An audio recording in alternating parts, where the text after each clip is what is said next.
Assalamu alaikum student, welcome to my YouTube channel English by Isbair. In this video we'll learn about financial accounting chapter number 5, balancing the ledger accounts. पीछे student हमने ledger accounts के बारे में पढ़ा था. Do you remember? Ledger accounts just क्या होते हैं? Are use to summarise all financial information about one accounting head in one place. यानी कि जितने भी अकाउंटिंग हेड होते थे, cash, building, machinery, computer, creditor वगैरह वगैरह, कैपिटल, तो उनके क्या करने थे, सिर्फ एक समरी तैयार करते थे हम एक जगह पे ना. उनके सारे जितने भी वो डेबिट हुए हैं, फॉर एग्जाम्पल एसेट कैश है, कैश कितनी दफ़ा डेबिट हुआ है, कितनी दफ़ा क्रेडिट हुआ है, वो बस लिखते थे हम. उसके अलावा और कुछ नहीं करते थे. उनके एंड पे बैलेंस वगैरह नहीं करते थे. अब क्या करना है, उन पे थोड़ा सा लास्ट पे फाइनल बैलेंस भी बनाना है. वैसे ही सारा है. ये वाली एग्जाम्पल ही मैं कराता क्योंकि ये थोड़ी ईजी है. नीचे वाली कराता हूँ, ठीक है. ये आप वैसे पढ़ लेना ना, ये देख लो. आप वैसे ही इसको पढ़ने की कोशिश कर लेना बाद में, लेकिन ठीक है. नीचे इसका आंसर भी है, तो पहले मैं ये नीचे वाला कराता हूँ. ये पहले नीचे वाली आपको करवाता हूँ. ये देखें, ये जस्ट पीछे तक आपने लिख लिया था ना कि ये इस तरह सारी पोस्टिंग कर ली थी. इसमें सिर्फ ये नीचे वाला एक लास्ट स्टेप है जो नया है. इसमें क्या होता है, पहले आपने इधर बताया भी होगा था. स्टेप 1 में आपने क्या करना है, दोनों साइड का टोटल करना है. टोटल ये कि दोनों में से कौन सी बड़ी साइड है. तो जो सी बड़ी साइड होगी ना दोनों में से, उसका तरफ दोनों तरफ क्या कर देना है आपने, उसका बैलेंस लिख देना. जो ग्रेटर होगा वो दोनों तरफ लिख दिया. उसके बाद क्या करना है कि डेबिट बैलेंस जितना भी होगा वो सारा लिख लिया. फिर एक एक करके, क्योंकि ये ज़्यादा था इसलिए इसको दोनों तरफ लिख दिया. अब ये कम है, एक एक करके इसमें से माइनस किया जा रहा है. पहले इसमें से 40,000 माइनस किया, फिर 60, फिर 5,000. ये सारा कर आके एट दी एंड क्या होगा, जो बच जाएगा ना उसको आपने दूसरी तरफ लिख देना होता है. जैसे इधर ये बड़ी साइड थी, इस तरफ से ये कैश को माइनस कर दिया, बाकी जो बैलेंस था वो इधर लिख दिया. ठीक है, समझ आ गई स्टूडेंट्स कि क्या करना है. आपने जो दोनों तरफ का टोटल करना है और जो टोटल करके ज़्यादा होगा वो दोनों तरफ लिख देना है. फिर जो दूसरी साइड होगी ये वाली या ये वाली, तो उसका बैलेंस करने के लिए, क्योंकि टोटल हमेशा बराबर रहना चाहिए, तो जितना वो कम होगा उस तरफ लिख देना है. अब ये अच्छी तरह याद सुन लो. बैलेंसिंग फिगर का मतलब ये होता है दोनों तरफ बैलेंस करना. In the credit side ledger account is known as debit balance. जो ये क्रेडिट साइड होती है ना, और ये कौन सी होती है, डेबिट साइड. अगर डेबिट साइड ज़्यादा है तो बैलेंस करने के लिए आपने क्रेडिट साइड पे लिखा है, तो इसको बैलेंस लिखा तो क्रेडिट साइड पर है, लेकिन इसको बैलेंस कौन सा कहेंगे, डेबिट बैलेंस. क्योंकि डेबिट बैलेंस का मतलब डेबिट यहाँ पे ज़्यादा है. इसी तरह अगर किसी तरफ ये साइड ज़्यादा आ जाए और ये कम हो, यानी कि क्रेडिट साइड ज़्यादा हो और डेबिट साइड कम हो, तो लिखेंगे तो हम बैलेंस करने के लिए इस तरफ, लेकिन उससे बैलेंस कौन सा कहेंगे, क्रेडिट बैलेंस. ठीक है. जो debit side of a ledger known as credit balance, जो डेबिट साइड की ज़्यादा होगी उस बैलेंस को क्या कहेंगे, क्रेडिट साइड पे. और जो क्रेडिट साइड ज़्यादा होगी और लिखेंगे डेबिट साइड पर, उसे कहेंगे क्रेडिट बैलेंस. आगे भी जाके ये बात है बताएंगे अभी एग्जांपल्स के साथ. अकाउंटिंग हेड, उसने थोड़ी सी हिंट बता दी है कि बार बार आप दोनों साइड का टोटल ना करो. The accounting head which is required to be balance, जो से अकाउंटिंग हेड को आपने बैलेंस करना है उसका वो कह रहा है नेचर देखो. जो सी नेचर होगी ना वो वाली साइड क्या होगी, डेफिनेटली ज़्यादा ही होगा उसका सम. फॉर एग्जांपल ये देखिए इधर है, जैसे ये था बैंक, ये बैंक है, तो बैंक होता है एसेट्स. तो एसेट्स की जो नेचर होती है वो कौन सी होती है, मैं दिखाता हूँ आपको. ये देखें, एसेट्स और एक्सपेंसेस की नेचर कौन सी होती है, डेबिट होती है.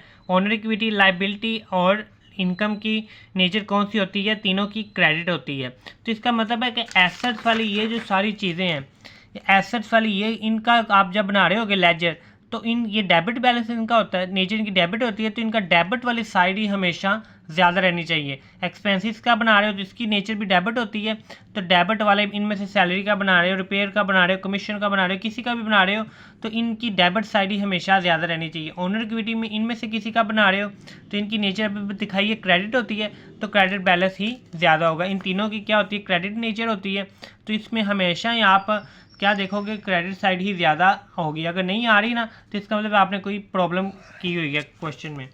ये दोबारा से उसने वो स्टेप्स जो भी बताए हैं कि सबसे पहले देखो कि नेचर के लिहाज से कौन सा डेबिट साइड पर आता है, क्रेडिट साइड पर आता है, वो देखो. यानी कि जैसे काउंटिंग हेड की नेचर साइड देखो, जैसे बैंक है, बैंक एसेट है, तो एसेट की नेचर साइड क्या होती है, डेबिट होती है. Make total of natural side, फिर दोनों तरफ का जो सी आपको लगता है, फॉर एग्जाम्पल बैंक एसेट्स है तो उसका टोटल किया, क्योंकि मुझे पता था बैंक क्या चीज़ है, एसेट्स है, तो एसेट्स की नेचर डेबिट होती है, इसलिए पहले मैंने किसका टोटल किया था, डेबिट साइड का किया था, तो वो भी यही कह रहा है। फिर क्या करें, जो उसका टोटल आया है उसको बॉटम दोनों साइड पे नीचे लिख दें, फिर एक दूसरी जो लोअर साइड है एक एक करके उसको क्या करते रहो, माइनस करते रहो, ठीक है। उसके बाद जो बैलेंस कम हुआ है, जो कम साइड है, उसको बैलेंस करने के लिए दोनों और दूसरी तरफ लिख दो। There is an exemption of above criterion that contra nature of accounts कौन से थे, ये आगे हमने पढ़ने लगे हैं। For example sale return account, purchase return account वगैरह वगैरह, ये थे contra account. Because the nature side greater side contra account would be opposite to the group nature. ये अगर आ जाए इनका बना रहे हो तो इनको ग्रुप नेचर के ऑपोजिट साइड पर लिखना है, ठीक है। इसके मेन आगे बताते हैं इनके वो मेन कौन सा होता है, तो वो सेल्स है, जिस तरफ सेल्स आएगा सेल रिटर्न उसके ऑपोजिट साइड पर आएगा, जिस तरफ आपका आता है परचेज आता है परचेज रिटर्न उसका ऑपोजिट साइड पर आएगा। अब ये देखें आगे आ ही गया कॉन्ट्रा अकाउंट। कॉन्ट्रा अकाउंट क्या होता है, contra account are the counting heads, ये भी काउंटिंग हेड्स ही होती हैं, which are presented in financial report as deduction from the original accounting head. जो उनका असल अकाउंटिंग हेड होता है उसमें से क्या किया जाता है, इनको माइनस किया जाता है। फॉर एग्जांपल परचेजेस, ये ओरिजिनल अकाउंटिंग हेड, तो इसमें से क्या किया जाएगा, परचेज रिटर्न, इसका जो कॉन्ट्रा अकाउंट होता है वो होता है परचेज रिटर्न। परचेज रिटर्न को परचेजेस में से माइनस करना है। सेल्स का कॉन्ट्रा अकाउंट होता है सेल रिटर्न को इसमें से माइनस करते हैं। कैपिटल का ड्राइंग, फिक्स एसेट का प्रोविजन फॉर डेप्रिसिएशन, ये क्या होता है ये अगले चैप्टर में जाके पढ़ेंगे। डेटर जो है उसकी कॉन्ट्रा कहता है प्रोविजन फॉर डेटर। और नीचे इसने बताया हुआ है कि चाहे कॉन्ट्रा अकाउंट है या उसका ओरिजिनल अकाउंट है, मेन हेड उनका सेम ही रहेगा। जैसे परचेजेस का मेन हेड होता है एक्सपेंसिस, और कॉन्ट्रा अकाउंट परचेज रिटर्न का भी एक्सपेंसिस ही होता है। कैपिटल का मेन हेड होता है ऑनर इक्विटी, और ड्राइंग का भी क्या रहेगा, honour equity. Main head change नहीं होता, जो ओरिजिनल का होगा वही कॉन्ट्रा का मेन हेड होता है।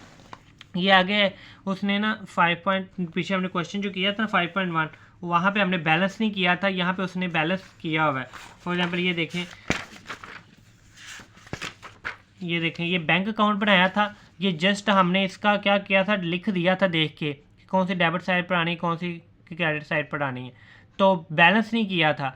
तो यहाँ अब देखो, अब आप पहले आंखें बंद करके देखो, बैंक है ना, बैंक एसेट्स की नेचर होती है डेबिट, तो इसका मतलब है डेबिट साइड ही ज़्यादा होनी है। ये तो हेल्प पहले हमने करा दिया हुआ है, इसको नहीं नीचे वाले को देखो। अब देखो कैश अकाउंट, कैश भी क्या होता है, एसेट होता है, तो एसेट्स की क्या होती है, डेबिट साइड क्या होती है, नेचर होती है वो डेबिट होती है। तो डेबिट साइड के पहले टोटल करना है आपने, जो इसका टोटल आएगा वो आपने क्या करना है, दोनों तरफ लिख देना है। फिर ये साइड होगी कम, तो इस तरफ आपने बैलेंसिंग फिगर नाम लेके जितना कम होगा वो लिख देना है। लेकिन डेबिट साइड ज़्यादा लिखा क्रेडिट साइड पर है, तो बैलेंस को कौन सा कहेंगे, डेबिट बैलेंस।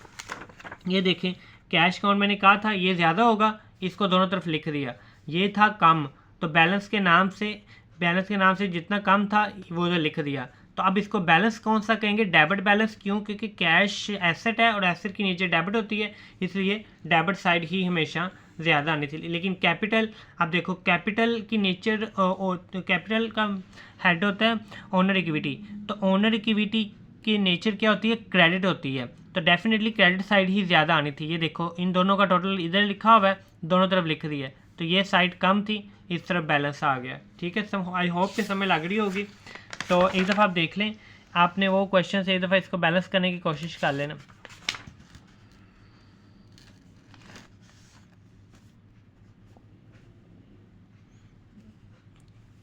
ठीक है, जस्ट आपने इसका एक दफ़ा देख लेना, इतना पेपर के पॉइंट ऑफ व्यू से बहुत ज़्यादा इंपॉर्टेंट नहीं है ये। आगे ट्रायल बैलेंस।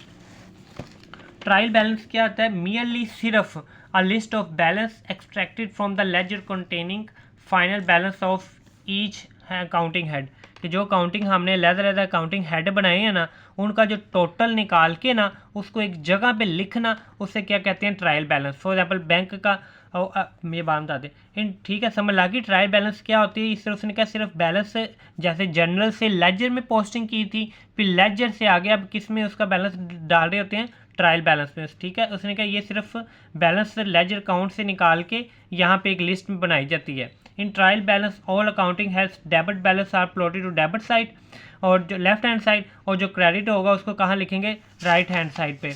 ये देखें, जैसे देखें बैंक का बैलेंस ये देखें कितना है सर, 70,500। तो ये कौन सा है, डेबिट बैलेंस है, बैलेंस तो डेबिट है, लिखा क्रेडिट साइड पर है, बैंक है तो डेबिट बैलेंस है, तो इसको क्या कर दिया, डेबिट बैलेंस डेबिट साइड पर लिख दिया। इसी तरह कैश का भी ये क्रेडिट लिखा क्रेडिट साइड पर, बैलेंस कौन सा है, डेबिट बैलेंस है, तो ये कैश अकाउंट के नाम से डेबिट आ गया।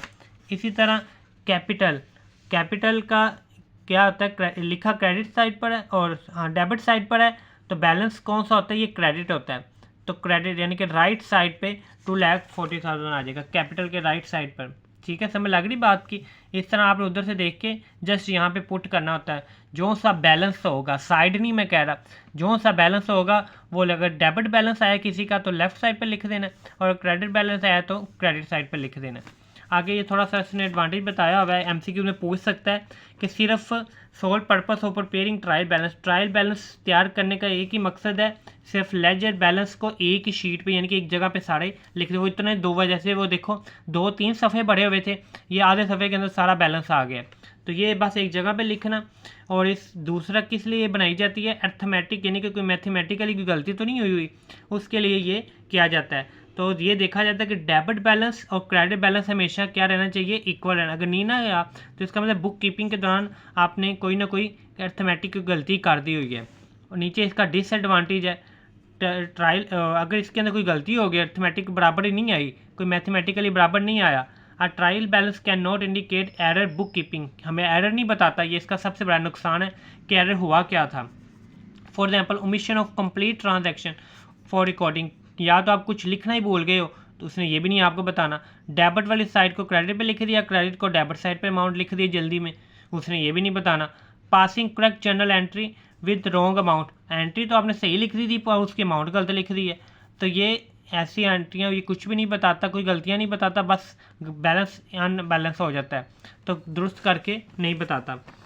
आगे posting from subdivided journal, उसने कहा जैसे से आप देखो कारोबार इंटरनेशनली बढ़ते जा रहे हैं, तो journal are subdivided when a business enter into credit transaction relating to purchase and sales and also when a separate cash book is required. उसने कहा जब बहुत ज़्यादा ट्रांजैक्शन बनने लगी ना उधार वाली, परचेज़ की और सेल्स की, तो उसके लिए एक कैश बुक निकाली गई कि जी उसके अंदर थोड़ी सी कैश की जो ट्रांजैक्शन है वो की जाए।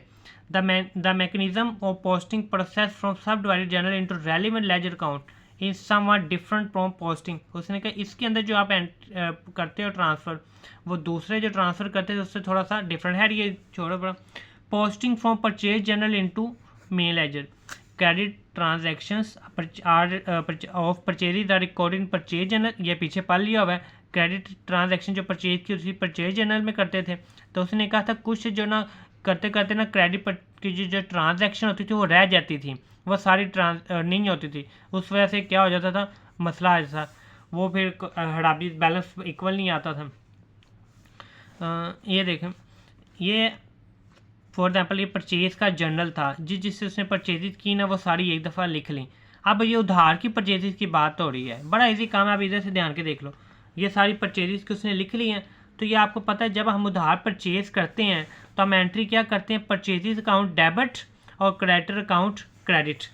तो अब देखो पहले हम बनाने लगे क्रेडिटर का अकाउंट, ठीक है, पहले ये सारा स्केच लिख लिया ना, तो क्रेडिटर का जब बनाने लगे हैं तो क्रेडिटर क्या होता है, क्रेडिट होता है, तो क्या आएगा, अमाउंट क्रेडिट साइड पर आएगी, लेकिन किसने उसको किया, परचेजेज ने, परचेज अकाउंट से वो उसका नाम आ गया। अब देखो दूसरा बनाने लगे परचेज अकाउंट, तो परचेज अकाउंट डेबिट है, लिखेंगे डेबिट साइड पर अमाउंट, लेकिन किसने उसको डेबिट किया, उसके ऑपोजिट वाली साइड क्रेडिटर ने, तो डेबिट साइड पर क्रेडिटर लिखा गया। ठीक है, ये जैसे उसने बताया होगा। आगे सेल्स का भी ना सेम ही है, वैसे ही सारा प्रोसेस है। अब जब उधार चीज़ें सेल्स करते हैं तो एंट्री हम क्या करते हैं, debtor account debit, sales account credit. तो जब सेल्स क्या अकाउंट क्रेडिट है तो लिखेंगे क्रेडिट साइड पर अमाउंट ये वाली, लेकिन उसके ऑपोजिट वाला नाम क्या, डेटर है, डेटर आ गया। ठीक है, इसी तरह नीचे उसने ऊपर सेल्स का सॉरी बनाया हुआ है, नीचे डेटर का बनाया हुआ है। इसी तरह ये सारा वही कैश बुक पहले बना ली हुई है, तो कैश बुक से ना उसने ऑपोजिट कर साइड पे ना कर करके उसने लिखा हुआ है, क्या ये वैसे उसने अपने पास से लिए। जैसे कैपिटल क्या था, डेबिट साइड पर था, आगे उसकी ऑपोजिट साइड पर अमाउंट लिख दी। यानी कि जब कैपिटल का बना रहे हैं, कैपिटल को क्रेडिट और डेबिट किसने किया है, कैश काउंट ने किया है, तो वो लिख दिया उसने क्रेडिट साइड पर। अब जो डेटर है ये डेबिट साइड पर है, तो जब इसका बनाएंगे तो इसकी डेबिट साइड पर इसकी अमाउंट आ जाएगी। ठीक है, इस तरह ऑपोजिट कर करके आपने ऊपर से बनाना है। अगर डेबिट लिखा हुआ है तो आपने क्रेडिट साइड पर लिख देना, और जो क्रेडिट साइड पर लिखी है उनको डेबिट साइड पर लिख देना। ठीक है, ये वैसे पीछे कर लिया हुआ है तो ये इतना ज़रूरी नहीं है काम, तो जस्ट उधर से निकाल के ना वैसे आपकी प्रैक्टिस के लिए है। तो उसने जो डेबिट बैलेंस था डेबिट साइड पर लिख दी, जो क्रेडिट है वो क्रेडिट साइड पर लिख दी। अब ये स्टूडेंट अच्छी तरह बस 2 मिनट देख लो कि इस चैप्टर के अंदर हमने क्या पढ़ा था, cash book is not the part of. ये सारे MCQs वगैरह के लिए अच्छी तरह आपने पढ़ लेने, MCQs भी और शॉर्ट क्वेश्चन भी बन सकते हैं। Cash book is not a part of main ledger, main ledger का ये पार्ट नहीं होता, but its balance is put in trial balance. सिर्फ क्या किया जाता है, उसको हमने क्या करते हैं, सिर्फ ट्रायल बैलेंस के अंदर लिखते हैं। If cash book is maintain then cash count is. आप देखो, आपको जी ये कैश बुक अब क्या नई चीज़ आ गई थी। अगर आपने बाकी सारे अकाउंट बनाए हैं, वो कह रहा है अगर आपने कैश बुक बना ली है तो जो कैश वाला अकाउंट है वो बनाने की आपको ज़रूरत नहीं है। वो जी बता रहा है कैश बुक जो बना ली है। Balancing figure in debit side of the laser account is known at credit. जो डेबिट साइड पे लिखते हैं उसे कौन सा बैलेंस कहा जाता है, क्रेडिट बैलेंस। और जो क्रेडिट साइड पर लिखते हैं उसको क्या कहा जाता है, debit balance. All debit balance are place in debit side of trial balance. जो डेबिट वाली होती है उनको ट्रायल बैलेंस में डेबिट साइड पर, जो क्रेडिट होती है उनको क्रेडिट साइड पर। फर्स्टली विथ हैवियर साइड, अब देखो वो बता रहा है कि बैलेंस करने के हिसाब से देखते हैं बड़ी साइड कौन सी है, तो छोटी में से एक एक करके उसको माइनस किए जाते हैं। द साइड मैचिंग विद, आप देखो ये जो नेचर का बता रहा है, आप दोनों साइड का टोटल करने की बजाय बस उसकी नेचर देख लो कि अगर वो कोई एसेट है, एक्सपेंस है, तो उसकी नेचर डेबिट होगी तो डेबिट वाली साइड ज़्यादा होगी। अगर वो कैपिटल है या ओनर इक्विटी या इनकम एक्स, तो वो क्या होगी, उनकी नेचर क्रेडिट होती है तो क्रेडिट साइड ज़्यादा होगी। CD कैरी डाउन और कैरी फॉरवर्ड होता है, जो पीछे से आगे बैलेंस आता है। तो उसने कहा कि इसको आपने इनकम और एक्सपेंसेस की सूरत में ये वाले लफ्ज़, ये आगे जाके क्वेश्चन करेंगे इनकी समझ लगेगी कि ये वाले लफ्ज़ इसमें नहीं लिखे जाते। क्यों? क्योंकि ये इनकम स्टेटमेंट के अंदर ही ख़त्म हो जाते हैं। इनकम स्टेटमेंट भी हमने अगले चैप्टर में पढ़ानी है। ट्रायल बैलेंस, ये भी MCQs के लिए याद रखना है। Trial balance is not a part of financial statement का पार्ट नहीं होती। In this chapter discuss about the main ledger के बारे में पढ़ा है, ट्रायल बैलेंस वगैरह के बारे में पढ़ा है। ठीक है, okay, don't forget to like, subscribe and share with your friends.